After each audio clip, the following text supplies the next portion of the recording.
सच्चाई का इनाम।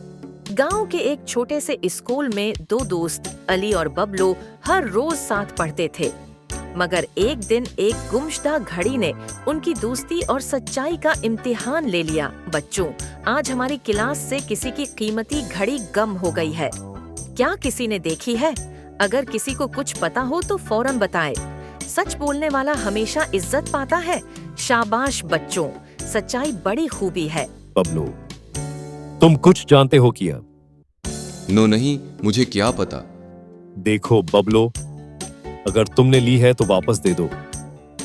सच बोलना बेहतर है, वरना मसला बढ़ जाएगा। हाँ, वो मैंने ही ली थी, बस मजाक में रखी थी, लेकिन अब डर लग रहा है। कोई बात नहीं, आओ मिलकर मैडम को सच बताते हैं।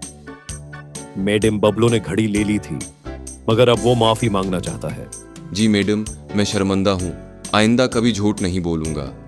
बबलू, तुमने सच बोलकर बहादुरी दिखाई, और अली, तुमने दोस्ती का सच्चा सबूत दिया।